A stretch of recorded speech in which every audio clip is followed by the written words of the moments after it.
ይህ የላስታ ወረዳ የመንግስት ኮሚኒኬሽን የዩቲዩብ ፕሮግራም መርሃ ግብር የተዘጋጀ ነው። ከኛ ጋር በመቆየት ፕሮግራማችን እስከመጨረሻው ድረስ እንድትከታተሉን ከወዲሁ እንጋብዛለን።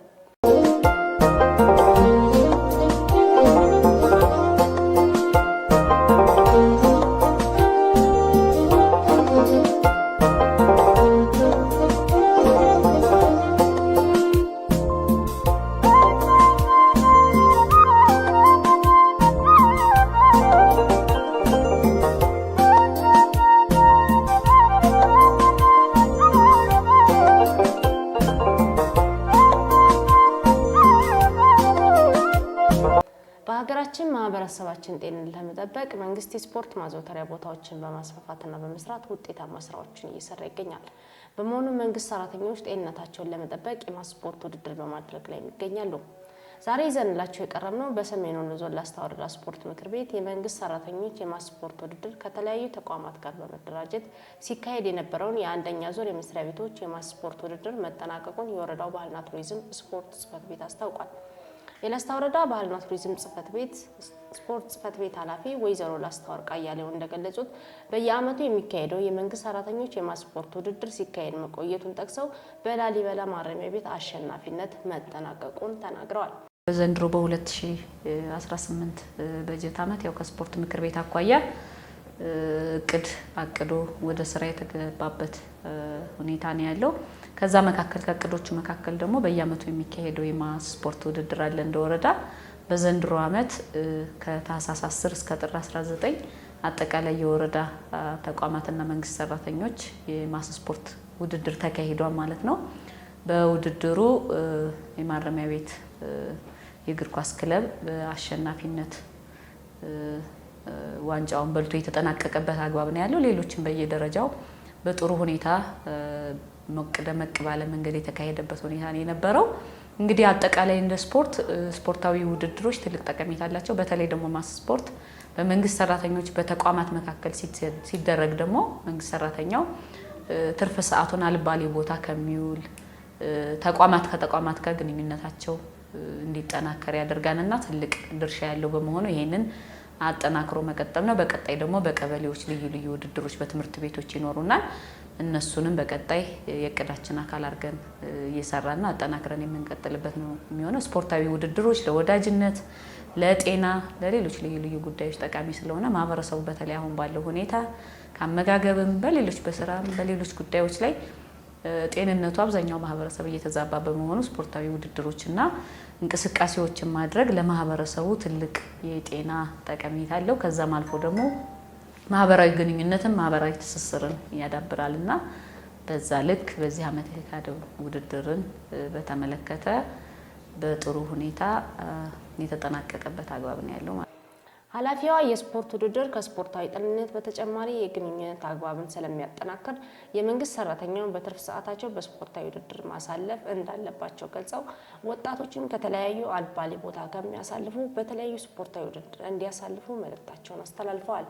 ስፖርታዊ ውድድሮች ሲካሄዱ ዋናው ነገር ህፃናት ከታች ትውልዶች የሚመጡት የትልልቆቹን እያዩ ሌላ ቦታ ላይ ከመዋል ይልቅ ከትምህርት ቤት መልስ በስፖርት ማዘውተሪያ ቦታዎች እየተገኙ ከትምህርታቸው ባሻገር ደግሞ ስፖርታዊ ውድድሮችን እያዩ ተተኪ ትውልዶችን በስፖርት ታንጸው ከማድረግ አኳያ ትልቅ አስተዋጽኦ ስላለው ህፃናትን በዛ ልክ በየትምህርት ቤቶቻቸው በየሰፈሮቻቸው ስፖርታዊ ውድድሮችን እያዩ እንዲያድጉ ማድረግ እና ተተኪ ትውልዶችን በስፖርት ማነጽ የኛ ድርሻ ይሆናል ማለት ነው። ይሄ በወረዳው ያሉ ወጣቶች በገጠርም በከተማም ያሉ ወጣቶች አልባሌ ቦታ ላይ ከሚውሉ በሱስ በሌሎች ጉዳዮች ተጠምደው ከሚውሉ ስፖርታዊ ውድድሮችን በማካሄድ የእርስ በርስ ግንኙነትን ማጠናከር፣ ወዳጅነትን፣ ወንድማማችነትን ማጠናከር ፕላስ ደግሞ ጤናቸውን መጠበቅና ጊዜያቸውን በስፖርታዊ ውድድሮች እንዲያሳልፉ መልእክት አስተላልፋለሁ ማለት ነው።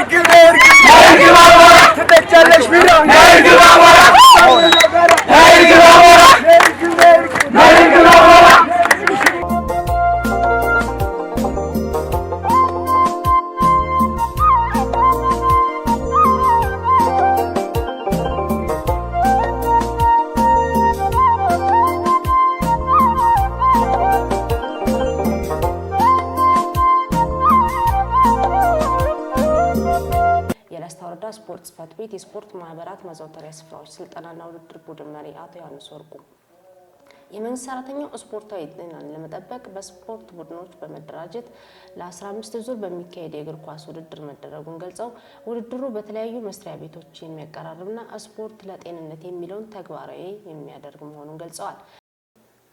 እንግዲህ እኛ እንደ ወረዳ የመንግስት ሰራተኛው በተለያየ አጋጣሚ ከደሞዙ አስተዋጽኦ እያደረገ ይሄን የስፖርት የመንግስት ሰራተኞች የጤና ስፖርት ውድድር መንግስት ሰራተኛው በትርፍ ሰዓቱ ጊዜውን አልባሌ ቦታ እንዳያውል እዛው ቦታው የስፖርት ማዘውተሪያ ቦታ በመዋል መልካም የሆነ ከነጋዴው ጋር መልካም የሆነ ግንኙነት እንዲፈጥር ከተለያዩ ደባሶች እንዲወጣ የሚያስችል ውድድር ነው ያደረግን የነበረው። በዚህ መሰረት በዚህ የመስሪያ ቤቶች ስፖርት ውድድር 6 ቡድኖች ናቸው ተሳታፊ የሆኑትኝ። ቡድኖቹን መዘርዘር ካስፈለገ የአስተዳደር ፑል እግር ኳስ ቡድን፣ የማረሚያ ቤት እግር ኳስ ቡድን፣ የግብርና እግር ኳስ ቡድን፣ የሆስፒታል እግር ኳስ ቡድን፣ የቀደምት ገንዘብ ቁጠባ እግር ኳስ ቡድን እና ባንኮች ናቸው አንድ ላይ ተባብረው ውድድሩን ያካሄድ ነው። በዚህ ውድድር 15 በዙር ነው ውድድራችን የነበረው። 15 ጨዋታዎች አካሄደናል።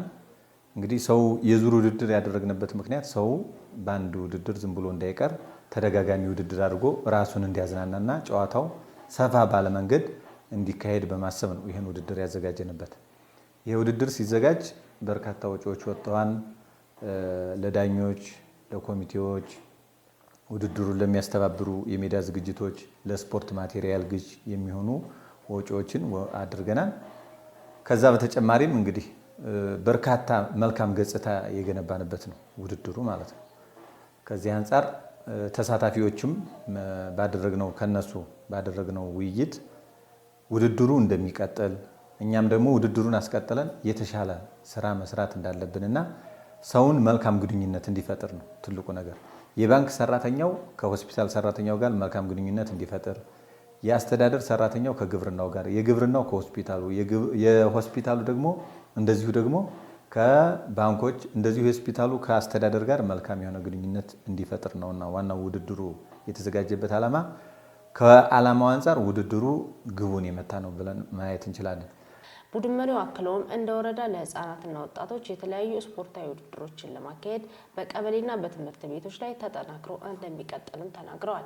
እኛ እንደ ስፖርት በተቻለን መጠን ወጣቱ የስፖርት ማዘውተሪያ ስፍራ ላይ እንዲውል፣ በተለይ ደግሞ የመንግስት ሰራተኛው አሁን ላይ ስራውን ጨርሶ ወደ ስፖርት ማዘውተሪያ ስፍራ እንዲመለስ የመረብ ኳስ ውድድርም እናካሄዳለን። በቀጣይ የእግር ኳስም ሁለተኛ ዙር እናካሄዳለን። ይህን አጠናክረን እንቀጥላለን። ትምህርት ቤቶችም ላይ በተቻለ መጠን ትምህርት ቤቶችን ለማገዝ ጥረት እያደረግን ነው። የስፖርት ማቴሪያሎች ግዢ እንደተፈጸሙልን እነዚህን የስፖርት ማቴሪያሎች ለትምህርት ቤቶች አደርሰን ሁሉንም ህፃናቶች በተለይ ከ13 ዓመት በታች ከ15 ዓመት በታች ከ17 ዓመት በታች ከ20 ዓመት በታች ያሉትንና እንደ ቡድንም ቀበሌ ላይ ያሉትን የቡድኖች ውድድርን አጠናክረን የምንቀጥልበት ሁኔታ ነው ያለው። የላስታ ወረዳ ብልጽግና ፓርቲ ቅርንጫፍ ጽሕፈት ቤት ኃላፊ አቶ ቀናይቼ እንደሚገልጹት ስፖርት ለጤንነት ወሳኝና አስፈላጊ በመሆኑ በተቋማት ደረጃ በመደራጀት በማስ ስፖርት ፕሮግራም በመሳተፍ ተጠናክረው መቀጠል መቻል እንዳለባቸው ጠቅሰው በቀጣይም ከህፃናት ጀምሮ ትልቅ ትምህርት ስለሚሰጥና ስለሚያቀራርብ ለሚደረጉ ስፖርታዊ ውድድሮች በማጠናከር ረገድ ወረዳው ድጋፍ እንደሚያደርግ ተናግረዋል። ደስ የሚል ጨዋታ ነው ያደረጋችሁት። ከምንም በላይ የዚህ የማስ ስፖርት ጨዋታ ዋና ዓላማው የጤና ስፖርት ተብሎ ነው የሚወሰደው ማለት ነው። ስለዚህ በጸባይ በጥሩ ስነ ምግባር ያደረጋችሁት ጨዋታ ደግሞ በዙሪያችሁ ላሉት ለትናናሾቹ፣ ለህፃናቶቹ፣ ለታዳጊዎች በጣም ትልቅ ትምህርት የሚሰጥ ነው ማለት ነው። ከዛ ባለፈ ደግሞ ስፖርት ሁሉንም ነገር ነው ማለት ነው። ስፖርት ከጤናም በላይ ነው ማለት ነው። በስፖርት ከመቀራረብም በላይ ነው ማለት ነው። ስለዚህ ከጤናም በላይ ማህበራዊ ኑሯችንን በማጠናከርና በተለይ ለተተኪው ትውልድ ደግሞ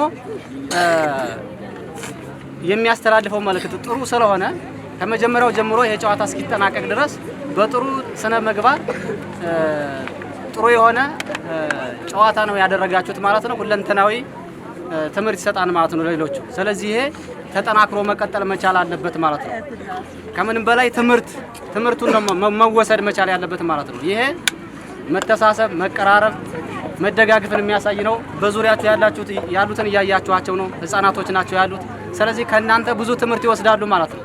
ስለዚህ ትልልቆቹ ደግሞ በነገራችን ላይ ይሄ ሰው ብቻ አይደለም እዚህ አካባቢ እንትን ማለት ያለበት፣ ከዚህም በላይ ሰው ትምህርት መውሰድ መቻል አለበት ማለት ነው። ሰው መንቀሳቀስ መቻል አለበት። ጤናን በዚህ መንገድ ነው ማረጋገጥ የሚቻለው ማለት ነው። እንደ ላስታ ወረዳ አስተዳደር ምክር ቤት ደግሞ በተለይ ማስ ስፖርት ተጠናክሮ እንዲቀጥል በሁሉም ተጠናክሮ እንዲቀጥል ከማድረግ አኳያ የምንችለውን ያክል ለመደገፍ ጥረት እናደርጋለን።